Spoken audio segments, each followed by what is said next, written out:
Hello and welcome.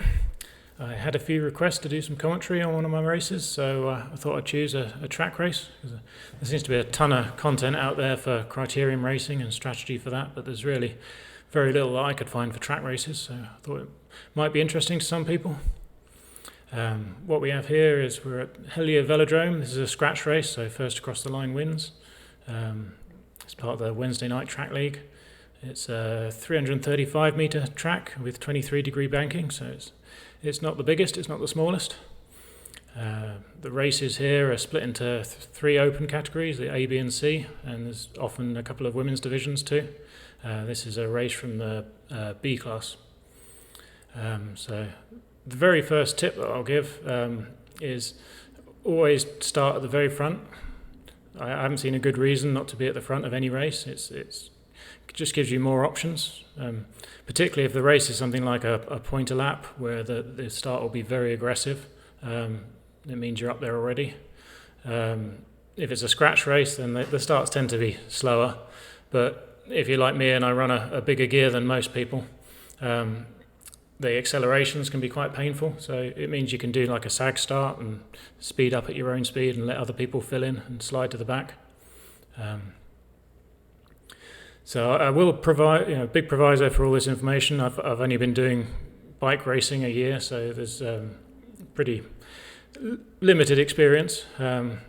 So I hope most of the information I'm giving here is correct. It's stuff I've worked out myself or got tips from other riders, but I'm sure if there's more experienced riders watching this, if they're horrified at anything I say, then please put in the comments and correct me. I don't want to give out bad advice. I'd like to know myself, but I feel like I've got a reasonable amount of tactics down for the simpler races like the scratch and win and out and snowball races, some of the more complicated ones like missing out, so that's still a work in progress. So in terms of this race, I've got myself into mid-pack, which I'm very happy with. It's always nice to be able to see what's going on at the front, and you've got a chance of reacting if something happens and you're not stuck at the very back. You don't want to be at the front risking getting into the wind, so I'll stay in the draft here quite nicely. I should mention your tactics really depend a lot on what your power profile is.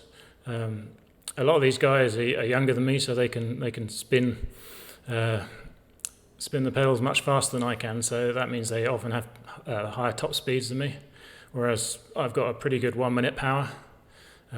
So I tend to try to go long in sprints, and ideally I'd turn every race into a 1 minute power test. Obviously the downside of that is these are normally in an omnium format, so you can't do that for all three races. It's just too tiring, at least for me. But yeah, so we're in the race here. We're getting the standard sort of washing machine effect, people rotating off the front. I'm pretty confident in my position here. Still not at the front, but got a good view of everything that's going on. Nobody's attacked hard yet, so that's quite nice. I should say this is a 15-lap race. So here a big gap's opened up, but the guy at the front doesn't look like he's attacking, so I'll just let other people fill in. I don't want to respond to that acceleration and close it up, let other people do some work, which is nice. It still kept me in pretty much in the sweet spot. But three riders, three positions from the front, that's a bit close to the front. That's further forward than I'd like to be, but it can't be helped here. There's not an easy way to slide back without losing a ton of places. So now I'm second from front, which definitely isn't ideal.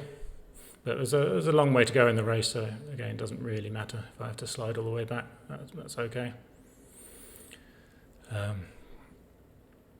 So yeah, in the wind finally, so we don't want to be there. Let's get back. So I'm looking for a place to slide in, but fortunately we got sort of they're double abreast, or at least one rider is, so that means I can get some draft, staying out wide and not going all the way back, which I don't really want to do. Again, trying not to be too aggressive on the accelerations and let other people fill in to try and save some energy. You see my cadence still only about 82 with the big gear, so those accelerations still hurt. Here I'm sort of trying to force my way in. If you're getting aggressive, but you can sort of safely try and slide into a spot, and the other rider will often let you get in there because it saves them having to do an acceleration to close things up. So I sort of muscled my way in there. Still pretty happy with the position, but everything's slowing up now, bunching up. So as soon as this happens, you know there's probably an attack coming, and I'll pause it there. At the top right, there's the attack's going. Whenever you see a rider that close to the rail, it almost certainly means an attack's coming. If you're just sliding back, you'll typically just ride slightly above the blue line and slide back. And the main reason for that is safety. So if you give space either side of you and somebody's coming fast up, then it gives them options, and there's less likely to be crashes up here. But if you see someone going hard to the rail, it means they want the full slope to try and launch an attack. And as soon as you see that coming, then it's time to start ramping up your accelerations. But I can see I've got quite a few riders in front of me, so in theory they should fill in quite nicely. I shouldn't have to accelerate too hard. So we'll carry on and see what happens. So he's gone. We've got a few riders who don't want to go with the acceleration. So I was expecting one of those two to slot in here, but they didn't, which has left a bit of a big gap, which is not ideal.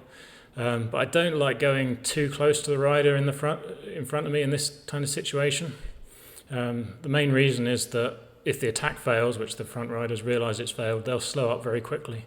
And if you don't have a gap here, then it's very hard to slow down. You can't see what's going on in front of you, and you can find yourself sort of barreling into a load of riders going slowly in front of you. So although it costs quite a lot in terms of being in the wind, it can be quite safe. Quite important safety-wise to leave that gap, I found. So now we're back to being in a pretty good position. Third wheel, again, still rather be slightly further back, but I can keep an eye on everything that's going on. And here we've got 3 laps to go, so we're getting to the business end now. Here, I didn't want to be on the front. I'm going to slide back, but the guy in front of me is looking pretty aggressive. He's not going back. He wants to maintain his position there, so that's fine with me. I can just draft behind him, and I don't have to go back either. So I'll just follow his wheel and see where we go. Again, we're travelling a further distance out there. So here we can see he's gone to the outside. That's highly suspicious. You almost certainly know an attack's coming. So I prepare for it and I launch. As soon as I see him launching, I'm launching because I know I'm going to get a free ride. So put in the power, following round, and it's worked out perfectly so far. So I've been able to slot in right behind him. Second wheel coming into the final lap, which is absolutely ideal. So one thing I'll probably mention here when you're going round towards the end of the race is I do like it to slightly overlap, or not overlap, but be on the outside. Although there's plenty of reasons you don't want to do that. I mean, the first is that you got to be very careful about protecting your front wheel. So if you did overlap the wheels and he suddenly pulled out to the right, which he might do because he might just tyre, he could take you down and everyone else behind you would go down. So you've got to make sure you protect the wheel and don't overlap there. I'm also travelling a further distance, being slightly outside of him, and I'm hitting more of the wind, so I'm not getting the full draft. So that's all pretty negative things. But the positive side is, if he's in this position, he's been sprinting for a fair while, so he's likely to tyre. And if I'm directly behind him, there's a big chance that I'll just get boxed in, where people will come around me. So by doing this, I'm protecting my sprint lane ahead, so I can always react.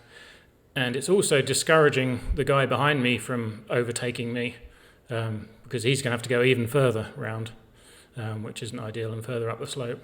So hopefully that stops him doing that. The other thing I'd say is make a big note where you want to pass and overtake. So remember, if you overtake on the corners, it's a lot further distance, so you'll have to work a lot harder. So really you want to overtake on the straights. Now in this position there's 2 options. I can try and overtake on the back straight, or I could wait to the final straight. The final straight in this position will probably be pretty sketchy because there'll be so many riders around us, and big chance you get boxed in when it gets that busy. And also the finish straight is pretty short, so back straight would always be my preference here. And let's see what happens. So stay on the outside, protect that. As soon as we get to the straight, I'm going to do the overtake. He's slowing down as expected, and you can see now coming around this corner, if you look behind me, look how wide everyone else has had to go around the corner to overtake him and everyone else, and I got a pretty easy finishing going through in the shortest line and get the win. There you go. So I hope you found that useful. I say I'm telling you what I figured out, but I'm sure there's plenty of other nuances to learn from this, and I'll keep learning, and I'll maybe make some other videos when I learn some new stuff. Anyway, hope you enjoyed it. Goodbye.